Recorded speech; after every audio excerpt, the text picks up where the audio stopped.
Bendiciones a todo el hermoso pueblo del Señor y a toda persona, amigo, que tenga bien recibir este mensaje que viene de lo alto, de la presencia de Dios, directamente del corazón de Dios para tu vida. Quien les habla, Miguel Alfredo Hernández Baudino, siervo de Jesucristo por voluntad de Dios Padre. En el libro de Juan, capítulo 13, versículo 1 en adelante está la meditación de la palabra en esta hora. Así dice la Escritura: antes de la fiesta de la Pascua, sabiendo Jesús que su hora había llegado para que pasase de este mundo al Padre, como había amado a los suyos que estaban en el mundo, los amó hasta el fin. Y cuando cenaban, como el diablo ya había puesto en el corazón de Judas Iscariote, hijo de Simón, que le entregase, sabiendo Jesús que el Padre le había dado todas las cosas en las manos y que había salido de Dios y a Dios iba, se levantó de la cena y se quitó su manto y tomando una toalla se la ciñó. Puso luego agua en un lebrillo y comenzó a lavar los pies de los discípulos y enjugarlos con la toalla con que estaba ceñido. Entonces vino a Simón Pedro y Pedro le dijo: Señor, ¿tú me lavas los pies? Respondiendo Jesús y le dijo: lo que yo hago, tú no lo comprendes ahora, mas lo entenderás después. Pedro le dijo: no me lavarás los pies jamás.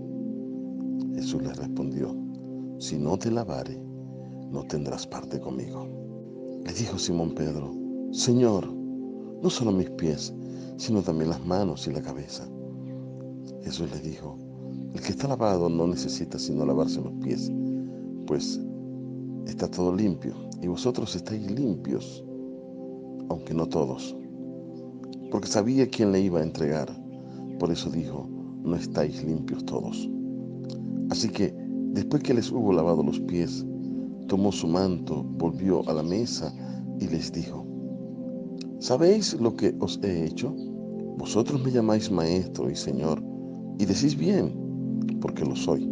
Pues si yo, el señor y maestro, he lavado vuestros pies, vosotros también debéis lavar los pies los unos a los otros, porque ejemplo os he dado, para que como yo os he hecho, vosotros también hagáis. De cierto os digo, el siervo no es mayor que su señor, ni el enviado es mayor que el que le envió.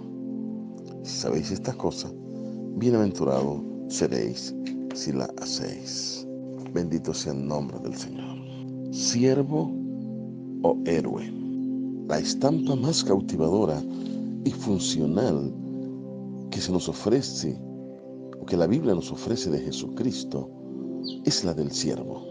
Jesucristo es nuestro héroe bíblico indiscutible, pero su heroísmo es en función de su condición de siervo. Es decir, Jesucristo es héroe porque sirve, y su servicio lo lleva al dolor. Esto es, lo hace un siervo sufriente. Las categorías griegas y las bíblicas difieren en muchos aspectos, siendo uno de ellos el concepto del héroe. Por ejemplo, para el griego, el héroe es una especie de un semidios que debe recibir todos los honores y favores. Todas las musas y poetas lo rodean. Flores flagrantes le cubren la senda, y frutas y viandas jugosas llenan su mesa. Es un superhombre, merecedor de todos los lauros y de todas las alabanzas. En cambio, el héroe bíblico es muy distinto, pues su heroísmo es sinónimo de servicio. El héroe bíblico no es el que recibe, sino el que da. Más aún, el que se da. Y lejos de recibir honores, los desprecios se le suman. Y para realizar plenamente su condición de héroe, es necesario primero que sea despreciado y desechado entre los hombres, varón de dolores y experimentado en quebranto, que se le vea llevando nuestras enfermedades y que sepamos que sufrió nuestros dolores y que le tuvimos nosotros por azotado, por herido de Dios y abatido. La humildad en su momento de más dolor es su condición necesaria.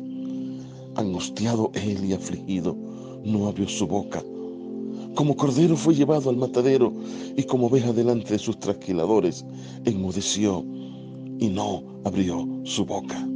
Es en este sentido que Jesucristo es nuestro héroe bíblico por excelencia. Su vida fue una continua expresión de servicio y de entrega. La humillación fue su inseparable compañera de viaje y al final de la ruta lo esperaban los brazos abiertos de una cruz. Allí el desprecio del mundo lo envolvió con fuerza trituradora, como si los brazos de la cruz se hubiesen cerrado para hacerlo polvo. Es que en la Biblia el concepto clásico del heroísmo se hace a un lado y deja el concepto del servicio como la suma total de la vida humana. Cristo es héroe porque es siervo. Y vamos a acercarnos a este conmovedor pasaje del Evangelio que acabamos de leer para ver en funcionamiento este servicio heroico de nuestro Señor. Estamos en la última cena de Jesús con sus discípulos para un ágape final. Para ofrecer consejos últimos, el Señor se ha reunido con su colegio apostólico y Juan fija de entrada el estado de ánimo de nuestro Señor. Sabiendo Jesús que su hora había venido para que pasase de este mundo al Padre, como había amado a los suyos que estaban en el mundo, los amó hasta el fin.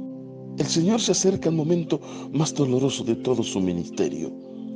Es el momento de la soledad, de la traición y de la cruz.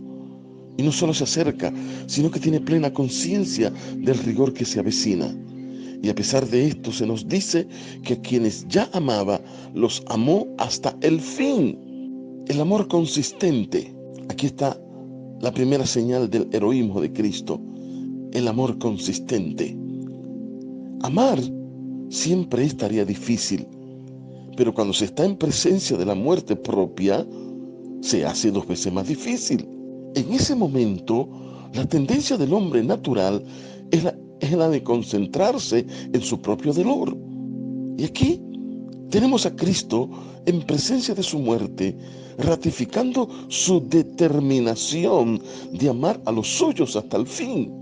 Su amor no es deformado por la cruz, sino que la cruz nace y depende de su amor. Y tal cosa es fuente de consuelo para nosotros los humanos que estamos necesitados de un heroísmo verdaderamente redentor, que es a saber que nuestra salvación depende y está en las manos de un Dios que sabe amarnos hasta el fin. El Dios de nuestra esperanza es consistente, íntegro y confiable. Alabado sea el nombre de Jesucristo. Oh, gloria a Dios para siempre. Bendito sea el Señor. Y para hacer más difícil la tarea y más revelador el gesto, allí está Judas, cerca del Señor. Y ni la presencia de Judas desvía al Maestro en el cumplimiento de su ministerio. Pero, ¿por qué? ¿A qué se debe su imperturbable serenidad? La razón está dada aquí en este mismo pasaje que hemos leído. Sabiendo Jesús que el Padre le había dado todas las cosas en las manos y que había salido de Dios y a Dios iba. La serenidad del Señor es el resultado de una convicción muy honda. Dios dirige, Dios está en control de todo y Él, Cristo, es instrumento de Dios en el cumplimiento de su plan. Aquí encontramos una claridad vocacional que resulta decisiva en este caso, porque cuando una persona se sabe instrumento de Dios, nada, absolutamente nada, consigue desviarlo de su camino. Judas, con 30 monedas de plata en sus manos, se ahorca. Jesús, con una cruz por cabezal, es el redentor de la raza humana. El uno, por su traición, sale de este mundo por la puerta falsa del suicidio. El otro, con una cruz por recompensa, vence y entra a la eternidad como el Salvador del hombre. Aleluya. Esto proclama una verdad innegable, y es que el sometimiento de una persona a la causa de la verdad y la obediencia a Dios es la única puerta digna por la cual se puede entrar en la eternidad. Alabado sea el nombre de Cristo. Lo segundo que nos revela aquí el Señor es el bien supremo de lo que es una vida verdadera. El bien supremo de una vida verdadera. Lo que un hombre sabe es siempre antecedente de lo que hace y de cómo hace lo que hace. Por eso vemos a Cristo, animado por su convicción, moverse con majestad en aquel escenario de luto y de intriga. Dice el pasaje que toma la toalla, se la ciñe, llena de agua el lebrillo y comienza a lavar los pies de sus discípulos. Todo va bien, hasta que llega a Pedro. Y el temperamento explosivo de Simón Pedro parece no poder asimilar aquella expresión de humildad y sencillez de parte de nuestro Señor, y con asombro no fingido le dice a Cristo: Señor, ¿tú me lavas los pies? La pregunta de Pedro hay que verla en el contexto de lo que era una costumbre oriental de aquella época. El visitante llegaba a una casa e inmediatamente era llevado por el siervo a la sala de aseo. Allí el siervo de los dueños de la casa le lavaba y le ungía a los pies del visitante que acababa de llegar. Y Pedro, que había puesto a Cristo en un pedestal de admiración y de respeto, no puede aceptar de que Cristo se rebajara a la condición de ser su siervo y de lavarle los pies. Bajo este contexto podríamos decir que Pedro diría: Señor, ¿acaso eres tú mi esclavo que me lava los pies? Y a pesar de la obstinación de Pedro, el Señor nos revela esto, lo que acabo del segundo principio que acabo de establecer, lo que es el bien supremo de la vida verdadera, que es el servicio. Ese es el bien supremo, vivir para servir. Y como dijo alguien por allá, si alguien no vive para servir, no sirve para vivir. Y aquí su heroísmo se expresa en la forma más adecuada. Nada, ni la realidad cortante de la cruz, ni la presencia ofensiva de Judas, y ni la tosudez de Pedro lo distrae de su objetivo. El Señor, que es libre, se hace esclavo para que sus discípulos que son esclavos sean libres. Aquí la lección nos llega no en la forma teórica de un precepto, sino en la encarnación vital de un ejemplo. Y la respuesta de Cristo a Pedro no puede ser más significativa. Lo que yo hago, Pedro, tú no lo entiendes ahora, mas lo entenderás después. ¿Por qué no ahora y después sí? Porque para entender lo de ahora hay que esperar el momento de la cruz. Porque la cruz es la máxima expresión del servicio de Dios al hombre. Y el hombre solo puede entender la vida si lo ves desde la cruz de Cristo. La cruz es la gracia. Y el hombre solo entiende la vida si lo ve desde la gracia de Dios. Es decir, el Señor aquí nos enseña a mirar nuestro presente desde el futuro de Dios. Nuestro error consiste en que generalmente estamos mirando nuestro futuro desde nuestro presente, cuando lo sensato es mirar a nuestro presente desde el futuro de Dios. Y esto es justamente lo que Cristo aconseja a Pedro, que mire el momento presente ahora desde el futuro después.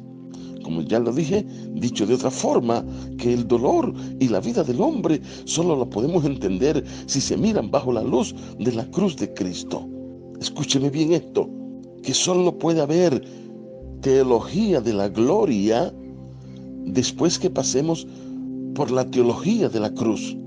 Y es nuestra lejanía existencial de la cruz lo que nos impide muchas veces entender la vida. Porque en la cronología de Dios, el pasado es garantía del futuro y el futuro es confirmación del pasado. Porque en ambos tiempos Jehová es el único Dios vivo y actuante. Por lo tanto, el pasado de las acciones de Dios nunca vienen a ser pasado en el sentido de un negocio liquidado. No, el pasado nunca es solo pasado. El pasado es un testimonio poderoso de la activa presencia y del poder de Dios hoy, y por lo tanto también es una promesa de su futura actividad. El presente vale por lo que del pasado está vivo en él y por lo que tiene de anticipo del futuro. Pero Pedro no lo entendía Pedro, y le dice Pedro al Señor: no me lavarás los pies jamás. Y entonces Cristo le habla palabras decisivas y le dice: si no te lavares, no tendrás parte conmigo. Hago dos observaciones importantes en este punto. Es decir, lo que Cristo dice: si no se acepta el servicio de Cristo, la salvación que brinda, tampoco se puede disfrutar de su gloria. Es decir, que la luz de la gloria es inseparable de la tiniebla de la cruz, que la exaltación de la resurrección no puede desvincularse de la humillación del Gólgota, que para ver a Cristo exaltado es menester primero verlo humillado frente al hombre. A la corona solo se llega por la vía de la cruz y la corona. Segunda observación, esta dicotomía se ve operando hoy por hoy, según se vaya del lado de la cruz o del lado de la corona. Han habido muchos movimientos y corrientes cristianas desde muchas plataformas de programas de televisión que van del lado de la cruz y se olvidan de la corona, y otros que van del lado de la corona y se olvidan de la cruz. Y esto ha producido muchos cristianos mutilados e incompletos. Es decir, la teología de la cruz solo produce cristianos grises, derrotados y derrotistas, con un evangelismo y discipulado en retirada y una eclesiología de enclaustramiento. Es decir, son cristianos que creen que Dios fue derrotado en el Gólgota y que la vida cristiana es una alegia macabra. Aquí se lleva de la mano el concepto del juicio y la gracia como que se diluye estérilmente. En cambio, la teología de la gloria solo produce cristianos ingenuos con una tremenda distorsión en su concepto de la gracia de Dios y un olvido fatal de la realidad del juicio, y una doctrina de la iglesia con un exagerado hincapié en un risueño optimismo. Ahora Pedro nos revela aquí la importancia de una sublime ansiedad. Pedro, oyendo la solemne advertencia del Señor, Pedro dice: Señor, no solo mis pies, mas aún las manos y la cabeza. Pudiera pensarse que esto fue una frase que surgió en un momento de buen humor. Yo no lo creo.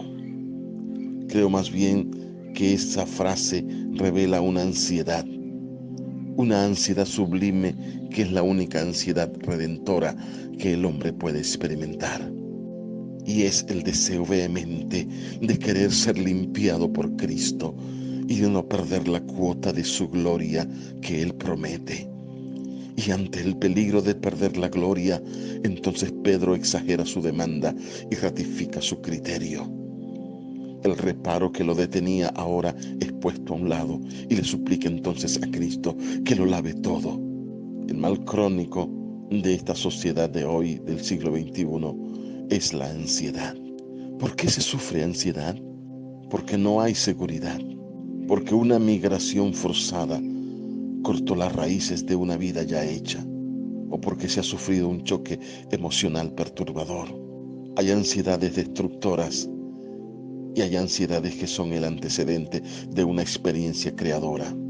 Y la afirmación que yo hago en este momento es esta: que cuando una persona, oyendo lo que Dios le dice y adquiere conciencia de su incapacidad para vivir limpia y decorosamente, y ansía con vehemencia que Cristo lo lave todo, entonces está encarnando y expresando la única ansiedad que puede redimirlo y hacerlo una nueva criatura.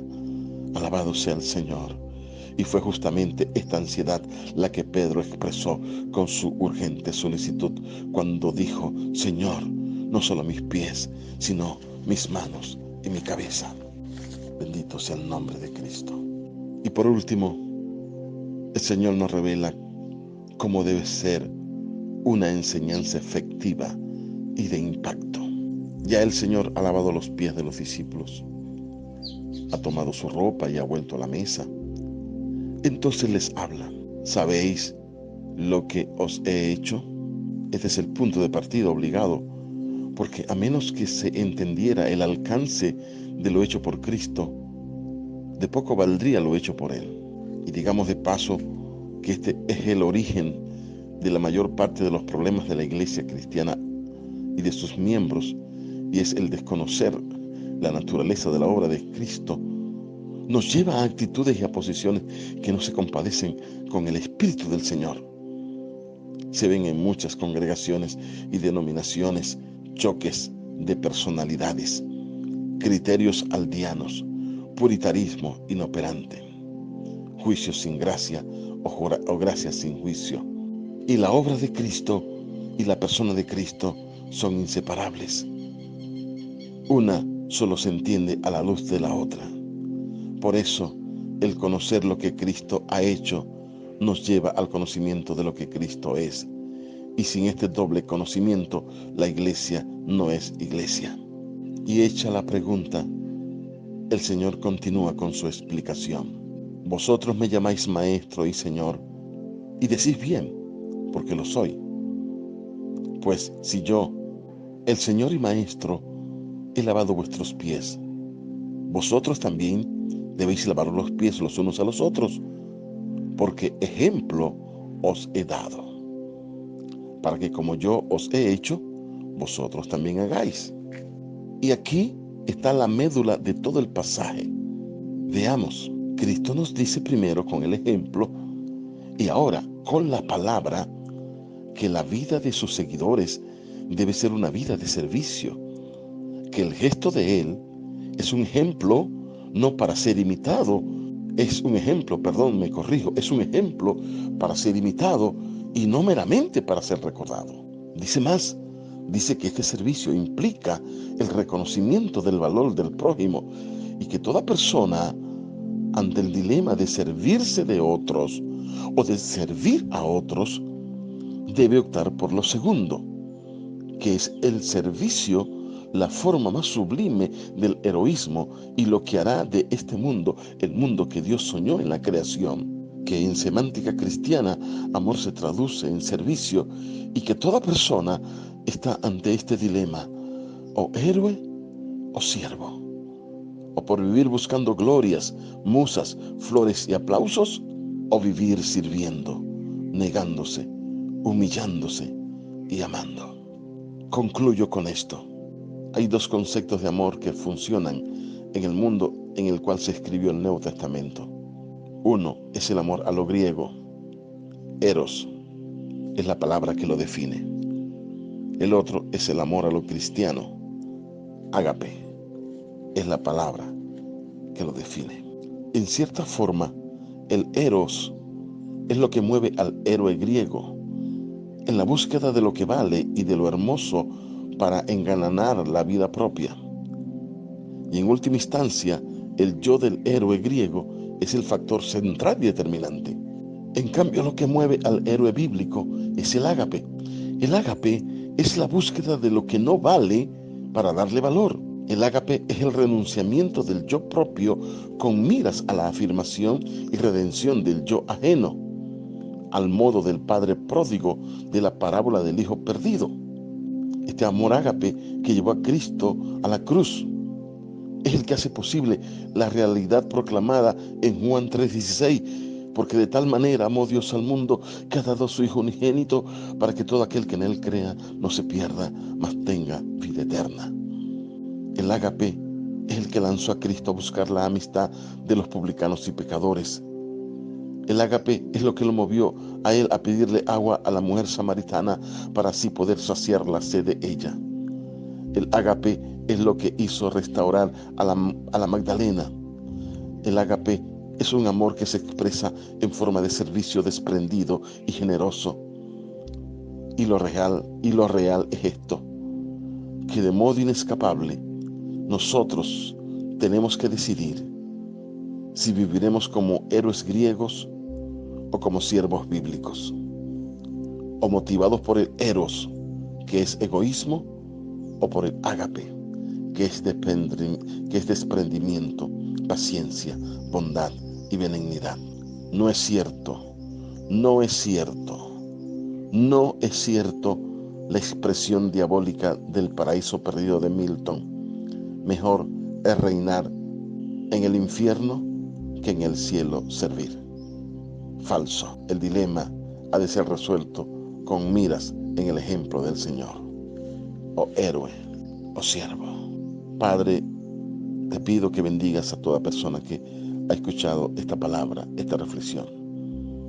Que esta palabra toque sus vidas, sus corazones y los lleve a hacer una transformación decisiva en sus vidas.